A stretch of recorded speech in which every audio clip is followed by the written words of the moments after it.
Good morning, everybody. I am Greg Miles, and I will be your tour guide for the NSA IEM, which is the InfoSec Evaluation Methodology. This course is broken out into 6 different modules, unlike the IAM, which was broken out into 4 different modules. These modules are logical modules, though. Module 1 will be our introductory module.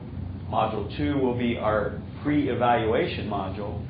Module 3 actually gets us into the on-site evaluation, and that's where we cover the 10 primary activities that are associated with an evaluation, as identified by NSA. And the real difference here is Module 4, 5, and 6 are what make up the post-evaluation. And remember, in the IAM, the post-evaluation was pretty brief. Well, in the IEM, we've got, actually in Module 5, we're introducing a tool that will help you to report to customers a number and some visual types of things that will help management understand where security is within their organization and what some of their priorities may be as we go along. Okay. We have 5, count them, 5 group exercises that you do as part of the IEM. 2 of those are computer-based. Those are the longest exercise. The other 3 are group interaction-based. And hopefully you'll get some enjoyment out of those. All right, so what are we trying to accomplish with this course? Well, this course is now focused on the technical vulnerability collection. Okay, we talked in the IAM about organizational vulnerabilities. Now we get to focus on the technical side. We get a look at the critical systems that are part of the organization and what technical vulnerabilities exist. And now we have some help, too. We have some assistance from scanning tools that will give us some identifiers of what vulnerabilities might be there. And those might lead to other things that you look at, potentially through manual checks, etc. With this course, we are focused on the technical vulnerabilities, trying to collect that vulnerability information. All right. We're going to have several activities. There are lots of slides. I don't want to read from the slides. But if you have any questions about anything that comes up, I'm going to talk about areas. I'm not going to necessarily go through every single bullet point that's on here. All right. But if you have any questions, just speak up. Okay, so what is the IEM? Well, the IEM, as I mentioned yesterday, came about based on the desire to have a methodology to focus on the technical side. Okay, the IAM focused on the organizational side. In order to get it to where it is today, we basically had to develop it, take it to NSA and say, here, what do you think? And based on what they reviewed, they said, oh, wow, you're creating a course. Oh, that's pretty good. Here's some other ideas. Let's add these areas. Let's do these things. Let's pull this together into something that's going to work for everybody. Oh, by the way, let's bring in some other organizations into this review. And so there were several pilot classes that were run, and improvements were made based on those pilot classes. And those pilot classes were composed of industry people as well as government people. And ultimately it ended up where it is today. So it's evolved to this point. You'll find that some of the things in here you may not be able to do with every customer. It is not necessarily an exact replication of what any specific organization is doing in terms of evaluation. What was agreed, though, that the 10 activities that you'll see in Module 3 is the minimum baseline of things you need to consider that you should be doing within organizations. Doesn't mean that some of them, the organization will say, no, not in my space. But it's things that need to be discussed, need to be considered. And we'll talk about that as we get there. But it's not an exact representation of exactly what NSA does every time, exactly what we do every time. But it's the things you've got to think about. That's what it was agreed upon. Okay? This is not a hacking course. If you want a hacking course, take one of the other courses that are out there. Foundstone has some tremendous hacking courses. SANS has some similar types of things. Right? So there are courses out there you can take for hacking. This is a methodology course. Okay, just remember that. We are not exploiting vulnerabilities. In an evaluation, this is a cooperative effort. The purpose is not to exploit the vulnerabilities. It's to find the vulnerabilities. It doesn't mean the customer doesn't say, oh, you found that? Well, does it really work? Is that really a vulnerability? Then you say, okay, well, that crosses the line of evaluation. Do you want me to do this? Okay, and you make sure you get it in writing before you move forward. Okay? But in a pure evaluation, you're not crossing that line. You're not intentionally crossing that line. Let me say it that way. It is not a red team class either. It's not intended to be a penetration test. It doesn't mean that some of the activities you do can't be used to help you with a penetration test or red team. It just means that's not the intent of this course. Okay? So in this module, again, this is our introductory module.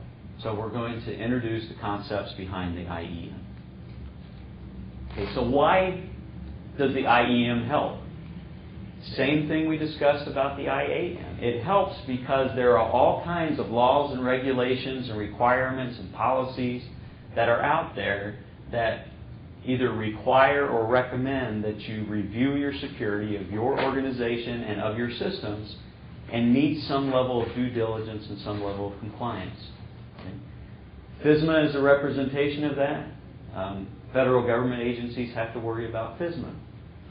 Health Insurance Portability and Accountability Act, HIPAA. Medical organizations have to worry about the HIPAA side. Financial organizations have to worry about Gramm-Leach-Bliley Act, GLBA. Okay, and then you've got other things that are certification and accreditation processes. You know, DISCAP. Okay, DISCAP supposedly is dying. We'll see if that ever actually happens. It's supposed to evolve to DIACAP, all right, which is a similar but different process. All right, we won't get into that. And there's more. We could keep listing them. When you go to do an evaluation, and of course when you go to do an assessment, one of the questions that you're asking is, what rules, regulations, laws do they know they fall under?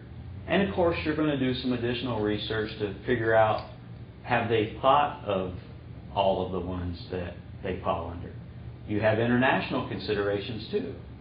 You've got things like ISO 17799 and ISO 27001 that are out there from an international perspective. I'm sure there's others that I'm not aware of on the international level that have to be considered and there's requirements for as well. Okay, so this is why this stuff exists. This is why it's needed. And to do this, you do need a methodology. Whether you use this methodology or you adopt a different methodology, you need a consistent methodology that lets you look at organizations so it's not all ad hoc or hodgepodge type of thing. You've seen this before, okay, the whole risk line. Of course, our goal is low risk. Organizations should set their security objectives in the low risk area, and their real security posture is going to be probably higher on that line or a higher risk than what their objectives are. And of course, what we're identifying is the gap. And so we're doing gap analysis, and ultimately we're going to make recommendations to close that gap. Concept of defense in depth. Defense in depth, it is actually a DoD concept. With this, though, you see some familiarity here. You see people, technology, and operations. Well, previously we saw management, technology, and operations. Well, people and management kind of can be considered a little bit synonymous here. Okay? But there's three things associated with defense in depth. People. Okay, people includes things like policies and procedures. Includes training and awareness. Includes physical security, personnel security. Those tie into the people considerations for the defense in depth concept. Another term you might hear, and we'll actually talk about this later as well, is layered security. Okay, defense in depth ties into the layered security concepts. Okay, you're putting measures in place in multiple areas to help protect your environment. Okay. This says hire good people, train and reward them well. Pay them well too, right? Penalize unauthorized behavior. Okay, the second part of this is technology. Okay, well, technology is where a lot of people get hung around in terms of implementation of security. They think if they have a firewall, they're secure. Okay? And of course, we know better. You know, firewall is only one piece of the puzzle. The technology is only one piece of the puzzle, but it's an important piece of the puzzle. We use the technology along with the policies and procedures and along with the way we do our operations in order to provide an effective, manageable security solution based on the value of what you're trying to protect. So under technology, you've got architecture, criteria, risk assessment processes. It says the application of evaluated products and solutions. Of course, that's a government perspective. Support of a layered defense strategy. And then the last piece of this is operations. Okay, we've got, under operations, we've got our policies, procedures, certification and accreditation process, key management, security management, attack sense, warning, and readiness, I think is what it is, ASW&R, recovery and reconstitution. Enforce security policy, respond quickly to intrusions, and restore critical services. Okay. So that's our defense in-depth concept. It makes sense. Layered security makes sense. As security professionals, it makes sense. Okay, we need multiple factors in place in order to protect the environment. You've seen this before. Okay, we've got 3 legs to our triad. All right? We've got the assessment, which is the level 1, which is a cooperative high-level overview of an organization. It's the big picture. Okay, in that big picture, we understand customer mission. We understand information criticality, system criticality. We understand concerns, constraints, boundaries, and we go in and we look at the organization and say, hey, you do or you don't have good policies and procedures. You do or you don't follow the correct policies and procedures. What best practices do you have in place? What best practices don't you have in place? What compliance measures do you have in place? What compliance measures don't you have in place? And here's the things you can improve on. Here's the recommendations. But there's not hands-on testing.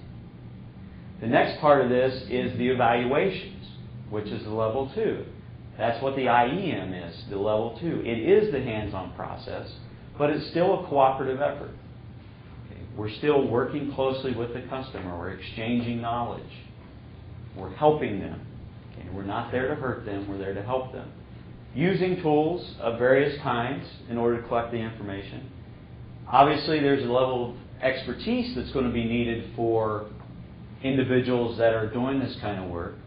Because, you know, I can teach my 13-year-old son to run scanning tools. I have done that. But he does not yet have a clue what it means, what the results mean. Okay. That takes a level of expertise and experience and education in order to have an understanding of those. It's not a penetration test, but you might actually be doing some of the same things that you would be doing in a penetration test. At least the foundation work that you'd be doing in a penetration test. Then the next part of this is the red team, the level 3. Okay, this is where you get to play the part of the bad guy. This is the part that's not cooperative. Okay. Red teaming can be internal and or external. Using various different tools, various different techniques. Full red teaming can include dumpster diving and social engineering as part of it. Open source types of things. What can you find out about an organization that's just wide open, you know, information-wise? So that's our three different legs to the triad. But really, the big picture of this thing is we have pre-analysis we need to do. We need information on the front end to understand the customer, no matter whether you're doing an assessment or an evaluation. We need to understand what are the boundaries, what are the scoping, what are the various different things that are out there that is going to be necessary for us to be able to accomplish the rest of this work. So we do all this pre-work up front. Then we roll off and we do assessments and or evaluations based on what the customer needs are. Right? Assessments is our high-level overview. Evaluation digs down into the technical side. Then our best picture is pulling it all together in the end. Give them a roadmap for improvement, and then pressing on from there. Okay, so that's the big picture. this is familiar to you. This is the IAM, 3 phases: pre-assessment, on-site, and post-assessment. Again, focusing on understanding the customer in the pre-assessment, going off collecting information about the customer through interviews, documentation review, and system demonstrations. And then in the post-assessment is doing your final analysis and putting together your final report. And of course, that is taking into account critical information of the customer, the impact to the customer if they lose confidentiality, integrity, and availability, or anything that has been added to that. And then based on the 18 baseline InfoSec classes and categories, that's where you're collecting your information on, creating a final report. And yes, it can be a repeatable process. So in the IAM, that provided us an understanding of customer mission, critical information, impact to the customer, system criticality, and it also gave us things like boundaries, concerns, constraints, scoping information. Do we need that same information to do an evaluation? Even if you're doing an evaluation by itself? You still need very similar information in order to be able to accomplish that. So here's the IEM 3 phases: pre-evaluation, on-site, and post-evaluation. Okay. Real creative names. All right, we see some consistency there. In the pre-evaluation, we still need that input from the IAM. But we are going to have to do a few more things, because now we're talking about running tools in somebody's environment, plugging in computers, running scanning tools, and even if you don't mean to, every once in a while you might break something of theirs by running the scanning tool. So we have legal considerations. We have to be real explicit on our boundaries, because you don't want to cross over into somebody else's network or system accidentally because you didn't define the boundaries well. Okay, so you have to be real clear on this front end with the scoping and establishing the boundaries. And then on the on-site, we brief, we get a plug-in, run our tests. You're going to do some analysis while you're on site. The longest period of time where you're sitting there twiddling your thumbs is waiting for that first scan to finish. After that, you've got plenty of work to do, because you'll be reviewing results while you're running your next set of scans. Because you want to find those things that are high and critical early on in the process so that you can help them to start resolve those.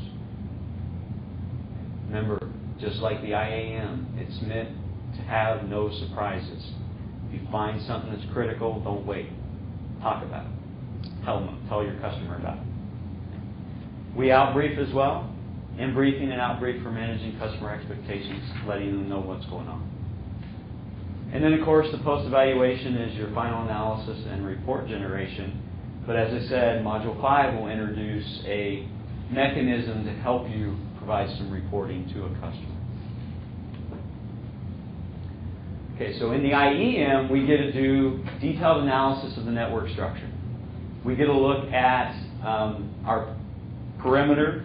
We get a look at our servers, our workstations, our network devices.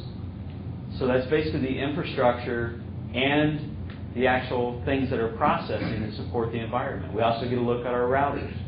In the end, we're going to provide recommendations to improve the security of the systems and the networks.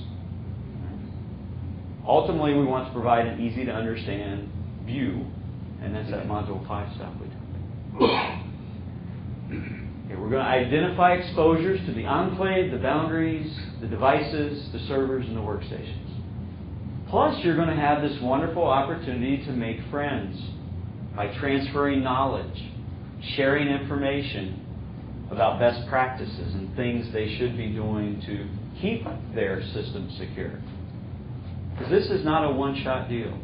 This is meant to be a repeated process. Plus, you want to help educate the organization so that they can keep themselves secure as time goes on. Okay, so you will have knowledge transfer. Be aware of that. Include that in your pricing if you have to. All right. Ultimately, we want to know and we want to introduce to the customer where should they focus first. And again, that reporting tool in Module 5 will help with that. Let's identify exposed information. Let's identify vulnerabilities from the internal. Let's identify vulnerabilities from the external. Let's find out what their actual security posture is, because we can get a good solid view from the technical side. And then let's make those recommendations to eliminate or mitigate the vulnerabilities or transfer. Okay. Or they accept the risk. We talked about that. All right. We want to reduce the likelihood of external and internal network attacks. And that's going to be done by closing those vulnerabilities. Now, we've heard the concept of return on investment. Is return on investment an easy thing to convince organizations of when related to security? It's pretty difficult, because security is most of the time the concept of cost avoidance. Okay. You're preventing something bad from happening, and therefore saving money by not having to expend that money because something bad happened. So you're investing time and money to prevent things from happening, which is a cost avoidance factor. Some people can't think like that. Some CFOs, I am a CFO, so I know the way I think. Luckily, I can think outside the box, but a lot of quote-unquote bean counters or CFOs or financial people, they have to see return on investment, and that can be a challenge in security. We try to focus on cost avoidance. Now, there are exceptions where you can talk about return on investment. I introduced one in the IEM, but somebody has a requirement with their insurance company to meet a certain minimum standard of security. And if they meet that certain minimum standard of security, they can get reduced rates on their insurance. And for this particular customer, if they got an 85% or better on this 18-page insurance questionnaire, then they could save over $100,000 a year in insurance premiums. Okay. So is there return on investment for paying $50,000 for somebody to come in and evaluate, make recommendations, and implement the improvements to save $100,000? And the answer is absolutely yes. There is return on investment there. Okay. But that's kind of the exception to the rule. The other side of it is if the other return on investment side, if you're going to provide security services to your customers, then you can show can be return on investment for security because customers are buying security services. The rest of it's kind of a cost avoidance concept. This is not an ROI class or a cost avoidance class. It's just kind of gets you to think about a few different things. So why do customers request it? Same reasons they request assessments. Okay? Because they have to. They have all these laws and regulations they have to deal with. So in order to meet that compliance, they need to know that they have security in place. Okay? Sarbanes-Oxley is a big one, because now we're holding individuals within organizations accountable for the accuracy of the financial data. In order for the financial data to be accurate, the underlying systems and support have to have assurances of confidentiality and integrity. And we throw availability in there for good measure with Sarbanes-Oxley. So that's a big one. That's a big driver. There's others, regulations out there that we have to deal with. So that they do it because they have to. They do it because they want to. There are a few of them out there because it's the right thing to do. They really want to know what their security posture is.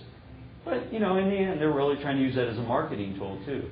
We keep up on our security. We are evaluated every year. It's a sales tool as well. They can show the report, or they can show their numbers, or however the mechanism is implemented. A lot of times you have to deal with things like third parties. Third-party requirements, third-party evaluation types of things. So we deal with third parties. And again, one of the biggest things that happens is something happened. Whether it be an attack, whether it be a suspected attack, or their competitor got attacked. And they don't want to make the front page of the news. So hey, where do I sit? What can I do to prevent me from making the front page? All right, there's different standards out there. We are pulling in information from our IAM, our pre-assessment. It's a good methodology. It gives us these key factors, which is the critical information, impact attributes, the actual impact with that matrix, and the system criticality. So we get an understanding of the organization. We pull that in. We're also pulling in industry best practices from things like the National Security Agency, from NIST, from Center for Internet Security, and from MITRE. Okay. MITRE has the CVE program, Common Vulnerability and Exposure. And if you've worked with any of the tools before, the majority of the tools will indicate if a vulnerability has a CVE number or not. And that ties directly back into MITRE's database. NSA said when this course was developed, tie in the CVEs. That was their one requirement for pulling in something into this from a reporting mechanism. So CVEs are a big part of this. If you haven't looked at CIS, the Center for Internet Security, they got some cool stuff out there too. And if you're not using it in a consulting activity, they're free for download. Okay. If you are using it for consulting, you're supposed to pay them for it. Characteristics of our IEM, hands-on testing. Now we actually get to plug in and play. Right? It is intrusive because anytime you're doing activities on their network, you might slow them down a little bit. They might get little pop-up windows that say something, or the printers might start spitting out all this wonderful garbage because you're scanning in their network. But it's not meant to be exploited. You're not intentionally trying to cross that line into penetration testing. Does that mean something won't happen, though? All it takes is a minor misconfiguration, an old router iOS. There's still printers out there that are running on Windows NT 4.0. There's PBXs that are running out there on Windows NT 3.0, never patched. Weird things start to happen when you start scanning old technology. We had a customer that had a voicemail system, and they made the voicemail system off limits for the scanning. And we asked why. Well, because it was running OS/2 Word. Okay. Old technology, and if you've ever run scans against OS/2, it dies. And the person that knew how to work that thing was gone. So they had it planned for decommissioning. They were getting their new systems, so they just made it off limits because they didn't want to have to deal with the fact that it may not come back up. Those are some of the kinds of things we have to deal with. It is a repeatable process. Any of this stuff needs to be a repeatable process. Obviously, it needs to be timely. It's got to be fresh in people's minds. It's got to be something that you can give the results to them quickly so that they can start working on resolution. Because the faster they can work on it, it's still fresh, they're still interested, they're going to make the greatest progress early on. Obviously, it's proprietary information. Don't share it with anybody else. We want to provide that roadmap. We want to provide them with that path for improvement. And that's going to come with some assistance from our Module 5. Timelines, okay. These are just basic guidelines, whatever is going to be needed for a specific customer, because this is driven by the size, complexity of an organization. That's what's going to drive how much time it's going to take. It's also going to be based on what are your scanning windows that you can actually do this in. Some customers, whatever time you need. Some customers, we had one recently, we had a window of midnight to 3 a.m., Sunday night through Thursday was the only time scanning could occur. Okay, we have to take that into account. It's going to take a little bit longer, a few extra days to get through the scanning process in that case because of that limitation. You find that out early. You want to find that out early. Bigger organizations are going to take more time. We're pulling information from the IEM pre-assessment. We're creating rules of engagement. And those rules of engagement will be important. We need to understand from the customer, what do they think they have? And how do they think they have that configured? And then we'll be able to test it as, one, is it like they think it is? And two, is the way it is effective or not? And that's what we're trying to find. We want to make sure we understand customer expectations. We want to make sure we understand concerns and constraints. All this is familiar, right? Just a few minor additions because now we're dealing in the technical world. We're developing what's called a technical evaluation plan. If you are doing an IAM and an IEM together, you don't need to write two plans. You just have to integrate the components from the assessment plan and from the technical evaluation plan together. Okay. Probably the easiest thing to do is take the TEP for the technical evaluation plan and just plug in any missing elements from the assessment plan. It's really not a hard exercise. Now we have the on-site. The on-site is where we focus on, again, managing customer expectations. So we have in-briefings and out-briefings. We get to go through a process of verifying known components. Okay, those are the things they told us about. Then we get to look for rogue components or unreported components. There is a difference. What is a rogue component? A rogue component is something that's not supposed to be there. What is an unreported component? An unreported component means it's supposed to be there, but they forgot to document it. You will find both of those in environments. We're going to be running our scans. We're going to be doing host evaluations. And trust me, we're going into detail in all of this.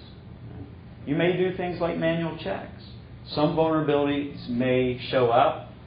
And Nessus is notorious for this. It pops up and says, this may be a vulnerability, but it's not verified. All we did was see this door was open. Okay. So you may have to do a manual check to see if that door really is open or that thing is really there. This gets close to that line of penetration testing, so you just got to be real careful how you deal with this. You're not actually meant to exploit, you're just checking to see if the vulnerability is really there. Now this is the post, and of course the post is where we're doing our final analysis, putting together the final report, putting together this nice picture, which now you get a name for it, another acronym, System Vulnerability Criticality Matrix and the Organizational Vulnerability Criticality Matrix. You'll be introduced to all this as we step through. And of course you have things like follow-up. Remember, we're working with our customers, educating our customers throughout the entire process. Still in the post, okay, got to be done in a timely manner. We want to make sure we finalize that analysis. We have to provide them with a usable, understandable report with recommendations so that we can get them to execute that roadmap in the end. So this module, Module 1, was our introductory module. We talked about where evaluations fit into the vulnerability discovery triad. Talked about that there are similar reasons for doing assessments and evaluations based on federal laws, regulations, those types of activities.